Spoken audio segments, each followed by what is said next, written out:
ಮಂಜುನಾಥ ಪರಮ ಪೂಜ್ಯ ಗುರುಗಳ ಶರಣಾನಂದರಿಗೆ ನಮಸ್ಕರಿಸುತ್ತಾ, ಧರ್ಮಸ್ಥಳದಲ್ಲಿ ಏನೊಂದು ಪಾದಯಾತ್ರೆ, ನೀವು ಪಾದಯಾತ್ರೆ ಅಂತ ಮಾಡ್ತಾ ಇದ್ದೀರಿ, ಆ ಪಾದಯಾತ್ರೆ ಒಂದು ಮಹಿಮೆ ನಮಗನ್ಸಿದ್ದು ಇವತ್ತು ನಿಮ್ಮನ್ನೆಲ್ಲ ನೋಡಿದಾಗ ಒಂದು ಕ್ಷಣ ನಮ್ಗೆ ಅನ್ಸಿದ್ದೇನೆ ಅಂತ ಹೇಳಿದ್ರೆ, ನಮ್ಮ ಕರ್ನಾಟಕದ ಒಂದು ಶಿವಕ್ಷೇತ್ರದಲ್ಲಿ ಒಂದು ಕುಂಭಮೇಳ ನಡೀತಾ ಇದೆ ಅಂತ. ನೀವು ಯಾರ್ಯಾರು ಬಂದಿದ್ದೀರಿ, ನೀವೆಲ್ಲ ಗೊತ್ತಿರುತ್ತೆ. ಕೆಲವು ಜನಕ್ಕೆ ಕುಂಭಮೇಳ ಬಂದವರು 30 ಕಿಲೋಮೀಟರ್ ನಡೆದಿದ್ದೀರಿ, 60 ಕಿಲೋಮೀಟರ್ ನಡೆದಿದ್ದೀರಿ, 80 ಕಿಲೋಮೀಟರ್, 100 ಕಿಲೋಮೀಟರ್ ಸಹ ನಡ್ಕೊಂಡು ಗಂಗಾ ಸ್ನಾನಕ್ಕೆ ಬಂದಿದ್ದೀರಿ.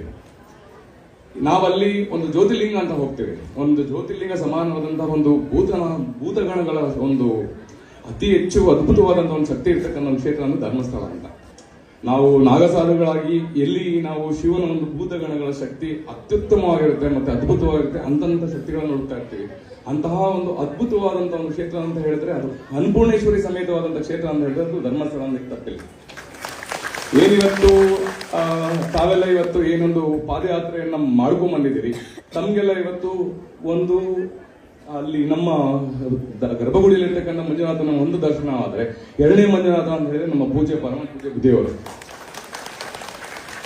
ಯಾಕೆ ಅಂತ ಹೇಳಿದ್ರೆ ಇವತ್ತು ಮಂಜುನಾಥ ಸ್ವಾಮಿ ನಿಮ್ಮ ಹತ್ರ ಮಾತಾಡಲ್ಲ, ಆದ್ರೆ ಮಂಜುನಾಥನ ಪ್ರತಿ ಸ್ವರೂಪ ಅನ್ನದಾಸೋಹವನ್ನ, ವಿದ್ಯಾದಾಸೋಹವನ್ನ, ಪ್ರತಿ ರೀತಿಯಾದಂತಹ ಎಲ್ಲಾ ರೀತಿಯ ಕಷ್ಟಗಳಿಗೆ ಒಂದು ಆಶೀರ್ವಾದವನ್ನ ಕೊಟ್ಟಿರ್ತಕ್ಕಂಥ ಮಂಜುನಾಥ ಕ್ಷೇತ್ರನಾಥ ಅಂತ ಹೇಳಿದ್ರೆ ನಮ್ಮ ಪರಮ ಪೂಜ್ಯ ಗುರುಗಳು. ಇವತ್ತೆಲ್ಲ ಏನಿವತ್ತು ನೀವು ಇಷ್ಟೆಲ್ಲ ಒಂದು ಕಷ್ಟ ಬಿದ್ದು ಒಂದು ಪಾದಯಾತ್ರೆ ಸಂಕಲ್ಪಗಳನ್ನ ಕಷ್ಟ ಬಿದ್ದು ಬಂದಿದ್ದೀರಿ. ಅಲ್ಲಿಂದ 300 ಕಿಲೋಮೀಟರ್ ಬರ್ತೀರಿ, ಬಂದ ಒಂದು ಸೆಕೆಂಡಿಗೆ ಧರ್ಮಸ್ಥಳ ನೋಡ್ತಾ ಇದ್ದಂಗೆ 300 ಕಿಲೋಮೀಟರ್ ನೋವು ಒಂದು ಸೆಕೆಂಡ್ ಹೊರಟೋಗುತ್ತೆ, ಅರೋಹರ ಅಂತ ಹೊರಟೋಗುತ್ತೆ. ಈ ನೇತ್ರಾವತಿ ಏನಂದ್ರೆ ನೇತ್ರಾಕ್ಷಿ ಅಂತ, ಆ ನೇತ್ರಾಕ್ಷಿ ಒಳಗಡೆ ಮುಳುಗ್ತಾ ಇದ್ದಂಗೆ ನಿಮ್ಮಲ್ಲಿ ಇರ್ತಕ್ಕಂಥ ಅಕ್ಷಿ ಕಷ್ಟ ಎಲ್ಲವೂ ಸಹ ಹೊರಟೋಗುತ್ತೆ. ಇದು ಈ ಧರ್ಮಸ್ಥಳ ಕ್ಷೇತ್ರದ ಒಂದು ಶಕ್ತಿಯ ಒಂದು ಹಿರಿಮೆ. ಹಾಗಾಗಿ ತಾವೆಲ್ಲ ಏನೊಂದು ಈ ಕ್ಷೇತ್ರದಲ್ಲಿ ಬಂದಿದ್ದೀರಿ. ಮತ್ತೆ ಒಂದು ವಿಚಾರ ನಿಮ್ಮಲ್ಲಿ ಏನ್ ಹೇಳಕ್ ಇಷ್ಟಪಡ್ತೀನಿ ಅಂತಂದ್ರೆ, ಶಿವಕ್ಷೇತ್ರ ಅಂತ ಹೇಳಿದ್ರೆ ಯಾವತ್ತೂ ಶಾಂತವಾಗಿರುತ್ತೆ. ನಾವೇನೋ ಮಾತಾಡ್ತಾ ಇದ್ದೀವಿ, ನಮ್ದೇನೋ ಒಂಚೂರು ಧ್ವನಿ ಸ್ವಲ್ಪ ಜಾಸ್ತಿ ಇದೆ, ಜೋರಾಗಿ ಮಾತಾಡ್ತಾ ಇದೀವಿ ಸತ್ಯ. ಆದ್ರೆ ಪರಮ ಪೂಜ್ಯ ಗುರುಗಳು ಯಾವತ್ತು ನೀವು ಎಲ್ಲೇ ಹೋದ್ರು ಏನ್ ಕೇಳ್ತೀರಿ? ಶನಿ ಗುರು ಬಲ ಇರ್ಲಿ ಅಂತ. ಈ ಕ್ಷೇತ್ರನಾಥನಿಗೆ ಬಂದ್ರೆ ಶಿವಬಲ ಜೊತೆ ಗುರುಬಲ ಬೇಕು ಅಂತಂದ್ರೆ ಪೂಜ್ಯರಿಗೂ ನಾವು ಗೌರವ ಕೊಡಬೇಕಾದ ಧರ್ಮ ಅಲ್ವೇ? ಎಷ್ಟು ಬಾರಿ ರಿಕ್ವೆಸ್ಟ್ ಮಾಡಿದ್ರು ಆದ್ರೂ ನಮ್ಮ ಜನ ಒಮ್ಮೊಮ್ಮೆ ಶಿವಭಕ್ತಿ ಜಾಸ್ತಿಯಾಗಿ ಓಂಕಾರವನ್ನ ಜಾಸ್ತಿ ನೋಡಕ್ಕೆ ಸ್ಟಾರ್ಟ್ ಮಾಡ್ತಾರೆ.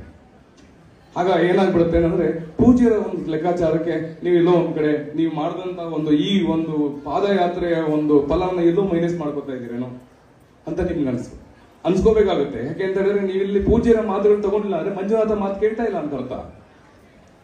ಅರ್ವಾಗ್ತಿದ್ಯಾ? ಯಾಕೆಂದ್ರೆ ನಿಮ್ಮಲ್ಲಿ ಧರ್ಮಸ್ಥಳ ಮಂಜುನಾಥಪ್ಪ ನಿಮಗೆ ದರ್ಶನ ಕೊಡ್ತಾರೆ, ಆದ್ರೆ ಧರ್ಮಸ್ಥಳದ ಮಂಜುನಾಥನ ಪ್ರತಿ ಸ್ವರೂಪ ನಮ್ಮ ಪರಮ ಪೂಜ್ಯ ಗುರುಗಳ ನಂತರ ಮಾತಾಡ್ತಾರೆ, ನಿಮ್ಗೆ ಆಶೀರ್ವಾದ ಮಾಡ್ತಾರೆ, ನಿಮ್ಗೆ ಅನುಗ್ರಹವನ್ನ ಕೊಡ್ತಾರೆ. ಇವತ್ತು ನಮ್ಮ ಹೊರನಾಡಿನ ಅನ್ನಪೂರ್ಣೇಶ್ವರಿ ಕ್ಷೇತ್ರ ಇದೆ, ಹಾಗೆ ಧರ್ಮಸ್ಥಳದಲ್ಲೂ ಒಂದು ಅನ್ನಪೂರ್ಣೇಶ್ವರಿ ಕ್ಷೇತ್ರ ಇದೆ ಅಂತ ತೋರಿಸ್ಕೊಂಡಂತ ಪರಮ ಪೂಜ್ಯರು. ಅನ್ನದಾಸೋಹಿ ಅಂತ ಹೇಳಿದ್ರಲ್ಲಿ ಎರಡು ಮಾತಿಲ್ಲ. ಯಾಕೆಂದ್ರೆ ತಮ್ಗೆಲ್ಲ ಗೊತ್ತಿದೆ ಧರ್ಮಸ್ಥಳದಲ್ಲಿ ಹೇಗೆ ಯಾವ ರೀತಿ ಅಂತ ಹೇಳ್ಬಿಟ್ಟು, ಹೇಗೆ ಮಹಾಕುಂಭಮೇಳದಲ್ಲಿ ಲಕ್ಷಾಂತರ ಜನ ಬಂದ್ರು, ಕೋಟ್ಯಾಂತರ ಜನ ಬಂದ್ರು, ಹೇಗೆ ಪ್ರಸಾದ ವ್ಯವಸ್ಥೆ ಆಗುತ್ತೆ, ಈ ಒಂದು ಪಾದಯಾತ್ರೆ ಪ್ರತಿನಿತ್ಯವೂ ಸಹ ಇಲ್ಲಿ ಕುಂಭಮೇಳ ನಡೀತಾನೆ ಇರುತ್ತೆ. ಇದು ಧರ್ಮಸ್ಥಳದ ಒಂದು ಹಿರಿಮೆ ಅಂತ ಹೇಳ್ಕೊಳ್ಳೋಕೆ ನಮಗೂ ಸಹ ಹೆಮ್ಮೆ ಆಗುತ್ತೆ. ಹಾಗಾಗಿ ಒಂದು ಪ್ರಯಾಗ್ರಾಜ್ ಮಹಾಕುಂಭಮೇಳದ ಒಂದು ಮಹಾಗಂಗೆಯನ್ನ, ಹಾಗೆ ನಮ್ಮ ಬುದಿಯವರ ಹೆಸರಲ್ಲಿರ್ತಕ್ಕಂಥ ವೀರೇಂದ್ರ ಹೆಗಡೆ ಯುವ ಬ್ರಿಗೇಡ್ ಇಂದ ನಮಗೆ ಒಂದು ವಿಶೇಷವಾದಂತಹ ಒಂದು ಆಹ್ವಾನ ಬಂದಿತ್ತು.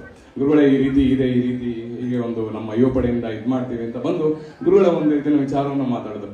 ಹಾಗಾಗಿ ನಾವು ಆ ಒಂದು ಇದನ್ನ ನಾವು ಸ್ವೀಕಾರ ಮಾಡಿ, ಹೇಗೂ ಅಪ್ಪನಿಗೂ ಗಂಗೆ ಕೊಟ್ಟ ಆಗುತ್ತೆ, ಮತ್ತೆ ಪೂಜ್ಯ ಗುರುಗಳ ದರ್ಶನವೂ ಸಹ ಆಗುತ್ತೆ, ಹಾಗೆ ಒಂದು ಯುವ ಪೀಳಿಗೆಗೆ ಒಂದು ಸಾರಥಿಯಾಗಿ ಒಂದು ಆಶೀರ್ವಾದ ಮಾಡಿದಾಗ ಆಗುತ್ತೆ ಅಂತ ಹೇಳಿ ನಮ್ಮ ಒಂದು ಅಪ್ಪನ ಕ್ಷೇತ್ರಕ್ಕೆ ನಾವು ಗಂಗಾಜಲವನ್ನು ಎತ್ಕೊಂಡು ಕ್ಷೇತ್ರಕ್ಕೆ ಬಂದಿದ್ವಿ. ಆದಷ್ಟು ಮತ್ತೆ ತಮ್ಮೆಲ್ಲರಲ್ಲೂ ಒಂದು ಮನವಿ ಏನಂತ ಹೇಳಿದ್ರೆ, ಕ್ಷೇತ್ರವನ್ನ ದಯವಿಟ್ಟು ಸ್ವಚ್ಛವಾಗಿಡಿ.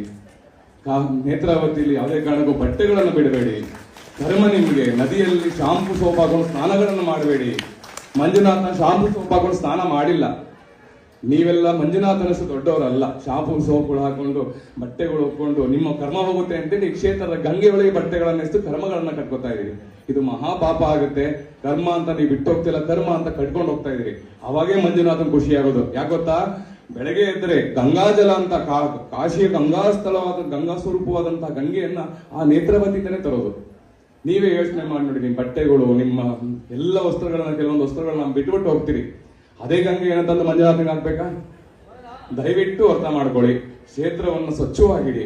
ಯಾಕೆಂದ್ರೆ ಸಾವಿರಾರು ಜನ, ಲಕ್ಷಾಂತರ ಜನ ನಿಮ್ಮಂತೆ ಅವ್ರಿಗೂ ಸಹ ಪ್ರತಿ ದಿವಸ ಆಸೆ ಇರುತ್ತೆ, ನೀವು ಇವತ್ತು ಬಂದವರಿಗೆ ನಾಳೆ ಇನ್ನೊಂದು ಬರ್ತಾರೆ. ಇದೇ ರೀತಿ ನಡೀತಾ ಇರತಕ್ಕಂಥದ್ದು. ಸೂರ್ಯ ಚಂದ್ರ ಇರುವವರೆಗೂ ಸಹ ಈ ಮಂಜುನಾಥನ ದರ್ಶನಕ್ಕೆ ನಿತ್ಯ ಲಕ್ಷಾಂತರ ಜನ ಬರ್ತಕ್ಕಂಥದ್ದು. ಯಾಕೆಂದ್ರೆ ಆ ಸ್ವಾಮಿಯ ಶಕ್ತಿ ಮತ್ತೆ ಈ ತುಳುನಾಡಿನ ಒಂದು ಭೂತಾರಾಧನೆಯ ಶಕ್ತಿಯ ಒಂದು ಕೇಂದ್ರದಿಂದ ಅಂತ ಹೇಳಿದ್ರೆ ನಮ್ಮ ಮಂಜುನಾಥ ಸ್ವಾಮಿ. ಹಾಗಾಗಿ ಈ ನಾಗಾ ಸಾಧುಗಳು ಒಂದು ಮೂಲ ಒಂದು ಭೂತಾರಾಧನೆಯನ್ನು ಹುಡ್ತೀವಿ ಅಂತ ಹೇಳಿದ್ರೆ ಅದು ನಮ್ಮ ತುಳುನಾಡಿನಲ್ಲಿ ಮಾತ್ರ ಬಹಳ ಒಂದು ಅದ್ಭುತವಾಗಿ ಸಿಗ್ತಕ್ಕಂಥದ್ದು. ಹಾಗಾಗಿ ಕ್ಷೇತ್ರವನ್ನ ಸ್ವಚ್ಛವಾಗಿಡಿ. ಮತ್ತೆ ಬಂದಂತವರು ನೀವು ದುಡ್ಡು ಹಾಕ್ಬೇಕು ಅಂತ ಏನಿಲ್ಲ, ದವಸ ಧಾನ್ಯಗಳನ್ನ ದಾನ ಮಾಡಿ, ನಿಮ್ಮಂತೆ ಇನ್ನೊರು ಒಂದು ಪ್ರಸಾದ ಮಾಡ್ಕೊಂಡು ಹೋಗ್ತಾರೆ. ಇವತ್ತಿನ ಕಲಿಗಾಲದಲ್ಲಿ ಫಲ ಅಂತ ನಿಮ್ಗೆ ಏನೋ ಒಂದು ದಾನ ಧರ್ಮದಲ್ಲಿ ಫಲ ಕೊಟ್ರೆ ನೀವು 10,000 ರೂಪಾಯಿ ತಂದು ಗುರುಗಳ ಪಾದಕ್ಕಿಟ್ಟರೆ ಸುಖ ಬರಲಿಲ್ಲ. 10,000 ಧಾನ್ಯವನ್ನ ತಂದು ಅನ್ನಪೂರ್ಣೇಶ್ವರಿ ಸೇರಿ ತಲುಪಿಸಿದ್ರೆ ಆ ಒಂದು ಮಹಾಮಂಜುನಾಥ ಪ್ಲಸ್ ಅನ್ನಪೂರ್ಣೇಶ್ವರಿ ಆಶೀರ್ವಾದ ಸದಾಕಾಲ ನಿಮ್ಮ ಕುಟುಂಬಕ್ಕೆ ಇರುತ್ತೆ. ಇದು ತಾನು ಬೇಕಾಗ್ತಕ್ಕಂಥದ್ದು. ಏನೋ ಕೊಡ್ತೀವಿ, ಚಿನ್ನ ಹಾಕಿದ್ವಿ, ಬೇಡ. ಒಬ್ಬ ಮನುಷ್ಯನ ಹೊಟ್ಟೆ ತುಂಬಿದ್ರೆ ಅಲ್ಲಿನ ನಾಥ ಸಂಪೂರ್ಣವಾಗಿ ಪರಮಾತ್ಮನಾಗಿ ನಿಮ್ಗೆ ಅನುಗ್ರಹ ಮಾಡ್ತಾರೆ. ಇವತ್ತು ನೀವು ಬಂದಾಗ ಧರ್ಮಸ್ಥಳಕ್ಕೆ ಅಂತ ಬಂದ್ರೆ ಪ್ರಸಾದದ ಮುಟ್ಟದಲ್ಲಿ ನೀವು ಯಾರು ಆಚೆ ಕಡೆ ಹೋಗಲ್ಲ. ಯಾಕೆ ಅಂತ ಹೇಳಿದ್ರೆ ಅನ್ನಪೂರ್ಣೇಶ್ವರಿ ಕೈ ಬೀಸಿ ಕರೆಯುವಂತ ಒಂದು ಕ್ಷೇತ್ರ ಅಂದ್ರೆ ಧರ್ಮಸ್ಥಳ. ಹಾಗಾಗಿ ದಯವಿಟ್ಟು ಕ್ಷೇತ್ರವನ್ನ ಸ್ವಚ್ಛವಾಗಿಡಿ. ಮತ್ತೆ ಗುರು ಹಿರಿಯರಲ್ಲಿ ಗೌರವ ಇರಲಿ. ತಂದೆ ತಾಯಿಗಳನ್ನ ದಯವಿಟ್ಟು ಗೌರವವಾಗಿ ಮಾಡ್ಕೊಳ್ತಾ ಹೋಗಿ. ಹಿರಿಯರಲ್ಲಿ ಗುರುಗಳಲ್ಲಿ ಒಂದು ಗೌರವ ಭಾವನೆಗಳಲ್ಲಿ ಸನಾತನ ಧರ್ಮದ ಎಲ್ಲೇ ಕಾರ್ಯಕ್ರಮಗಳಲ್ಲಿ ಈ ತರ ಯಾತ್ರೆಗಳು ಇನ್ನೂ ಯುವ ಪೀಳಿಗೆಗಳು ಇನ್ನೂ ಮುಂದಕ್ಕೆ, ಇವತ್ತು 80,000 ಆಗಿದೆ, ಇವತ್ತು 8 ಲಕ್ಷ ಆಗಿದೆ, ನಾಳೆ ಅದು 80 ಲಕ್ಷ ಆಗಬೇಕು. ಇದು ಧರ್ಮಸ್ಥಳದ ನಮ್ಮ ಒಂದು ಕರ್ನಾಟಕದ ಒಂದು ದಕ್ಷಿಣ ನಾಡಿನ ಒಂದು ಅನ್ನದಾನ ಕ್ಷೇತ್ರ, ಅದು ಶಿವನ ಕ್ಷೇತ್ರ ಅನ್ನೋದ್ರಲ್ಲಿ ಜ್ಯೋತಿರ್ಲಿಂಗ ಕ್ಷೇತ್ರ ಅನ್ನೋದು ತಪ್ಪಿಲ್ಲ. ನಾವು ಕಾಶಿ ಹೋಗೋ ಅವಶ್ಯಕತೆ ಇಲ್ಲ, ನಾವು ಅಪ್ಪನ ಇಲ್ಲಿ ನೋಡೋದು ಆಯ್ತು. ಇಲ್ಲಿ ಅಂತಹ ಒಂದು ಶಕ್ತಿ ಪೀಠಗಳನ್ನ ಒಳಗೊಂಡಿದೆ ಈ ಒಂದು ಕ್ಷೇತ್ರ. ಹಾಗಾಗಿ ಏನೊಂದು ನಾವು ಇನ್ನೊಂದು ವಿಶೇಷವಾಗಿ ಏನ್ ಹೇಳ್ಬೇಕು ಅಂತ ಹೇಳಿದ್ರೆ, ನಮ್ಮ ದೈವಗಳನ್ನ, ಅದು ಜೈನ ಮುನಿಗಳ ಸ್ವರೂಪದಲ್ಲಿ ನಮಗೆ ಮಂಜುನಾಥನ ದರ್ಶನ ಮಾಡಿಸಿರ್ತಕ್ಕಂಥ ಮಹಾಗುರುಗಳು. ಹಾಗಾಗಿ ನಮ್ಮ ಕಾಮಂದರಿಗೆ ದಯವಿಟ್ಟು ನೀವೇನೇ ಮಾತಾಡಬೇಕಾದ್ರೂ ಶಿವನೇ ನುಡಿತಾ ಇದ್ದೇನೆ ಅಂತ ಹೇಳಿ ಆದಷ್ಟು ಮೌನವಾಗಿ ತಗೊಂಡು ಅವರ ಮಾತುಗಳನ್ನ ಗಮನವಿಟ್ಟು ಆಲೋಚನೆ ಮಾಡಿ ನೋಡಿ. ಅವರೊಂದು ಮಗು ಬೆಳ್ಳಿಗಳ ವಿಚಾರ ಹೇಳಿದ್ರು. ಆ ಬೆಳ್ಳಿ ಯಾರ್ದು ಅಂತ ನಿಮ್ಗೆ ಗೊತ್ತಾಗ್ಲಿಲ್ಲ. ಯಾರಿಗೂ ಬೆರಳು ಮಾತ್ರ ನೀವು ಇದು ಮಾಡ್ತಾ ಇದ್ರಿ. ಆ ಬೆರಳು ಯಾರು ಮಗು ಮಾತ್ರ ಕಳೆದೋಯ್ತು ಇನ್ನೊಂದು ಮಾತ್ರ ನೀವು ಅರ್ಥ ಮಾಡ್ಕೊಂಡ್ರಿ. ಆದ್ರೆ ಬೆರಳು ಮಹಾದೇವಂದಲ್ಲ, ಪೂಜೆ ಗುರುಗಳದು. ಅವ್ರ ಕೈ ಹಿಡಿದು ನಡೆಸಿದ್ರೆ ನೀವು ಹೆಂಗ್ ಬೇಕಾದ್ರೆ ನಡ್ಕೊಂಡು ಹೋಗ್ಬೋದು. ಆ ನಂಬಿಕೆಯಿಂದ ನೀವು ಧರ್ಮಸ್ಥಳಕ್ಕೆ ಬಂದು ನೋಡಿ. ಗುರುಗಳಿದ್ದಾರೆ, ಗುರುಗಳು ನನ್ನ ಜೊತೆ ಇದ್ದಾರೆ, ನಾನು ಧರ್ಮಸ್ಥಳಕ್ಕೆ ಹೋಗ್ತಾ ಇದ್ದೀನಿ, ಯಾವುದೇ ತೊಂದರೆ ಆಗಲ್ಲ ಅಂತ. ಯಾಕೆ ಅಂತ ಹೇಳಿದ್ರೆ ಮಂಜುನಾಥಪ್ಪ ನಿಮ್ಗೆ ಹೇಳಿರಲ್ಲ ಎಡಗಡೆ ಬಾ ಬಲಗಡೆ ಬಾ ಅಂತ. ಆದ್ರೆ ಈ ಮಂಜುನಾಥ ಮಾತಾಡುತ್ತೆ ನಿಮ್ಮ ಹತ್ರ ಏನಂತ, ಎಡಗಡೆ ಬನ್ನಿ, ಬಲಗಡೆಗೆ ಹೋಗ್ಬೇಡಿ, ಆಕ್ಸಿಡೆಂಟ್ಗಳಾಗಲ್ಲ, ನಿಮ್ಮ ಕ್ಷೇಮ, ನೀವು ನೋವಾದ್ರೆ ನನಗ್ ಮನಸ್ಸು ನೋವಾಗುತ್ತೆ ಅಂತ. ಹಾಗಾಗಿ ಕೆಲವೊಂದು ನಿಯಮಗಳನ್ನ ಈ ಒಂದು ಯಾತ್ರೆ ಸಂದರ್ಭದಲ್ಲಿ ಪಾಲನೆ ಮಾಡೋದ್ರಿಂದ ಕ್ಷೇತ್ರಕ್ಕೂ ಕೆಟ್ಟ ಹೆಸರು ಬರಲ್ಲ, ನಿಮ್ಗೂ ಕೆಟ್ಟ ಹೆಸರು ಬರಲ್ಲ ಅಲ್ವೇ. ಯಾಕೆಂದ್ರೆ ಈ ಧರ್ಮಸ್ಥಳಕ್ಕೆ ಹೋಗ್ತಾ ಇದೆ, ಇದರ ಆಗೋಯ್ತು ಅಂತ ಹೇಳಿದ್ರೆ ಎಲ್ಲೋ ಒಂದು ಸಣ್ಣದೊಂದು ಇದಾಗುತ್ತೆ. ಆ ರೀತಿ ಆಗೋದ್ ಬೇಡ. ಗುರುಗಳ ಮಾತನ್ನು ದಯವಿಟ್ಟು ಪಾಲನೆ ಮಾಡಿ. ಏನೊಂದು ರಸ್ತೆ ನಿಯಮಗಳಿದೆ ಅದನ್ನು ಪಾಲನೆ ಮಾಡಿ. ಧರ್ಮರಾತ್ರಿಯಲ್ಲಿ ಸುರಕ್ಷಿತವಾಗಿ ಬಂದಿದ್ದೀರಿ. ಕ್ಷೇತ್ರದ ಒಂದು ಆಶೀರ್ವಾದವನ್ನ ತಗೊಳ್ಳಿ, ಗುರುಗಳ ಪೂಜೆಯ ಒಂದು ಆಶೀರ್ವಾದವನ್ನ ತಗೊಳ್ಳಿ. ಇಡೀ ಕುಟುಂಬಕ್ಕೆ ನಿಮ್ಮ ಒಂದು ಸಂಕಲ್ಪಗಳು ಈಡೇರೋದಕ್ಕೆ ಒಂದು ಆಶೀರ್ವಾದ ತುಂಬಾ ಚೆನ್ನಾಗಿರುತ್ತೆ. ಒಳ್ಳೇದಾಗ್ಲಿ. ಸರ್ವೇ ಜನೋ ಸುಖಿನೋ ಭವಂತು. ಪೂಜ್ಯ ಗುರುಗಳಿಗೆ ಪುನಃ ನಮಸ್ಕಾರಗಳು, ಶತಕೋಟಿ ನಮಸ್ಕಾರಗಳು. ಹರ ಹರ ಮಹಾದೇವ್.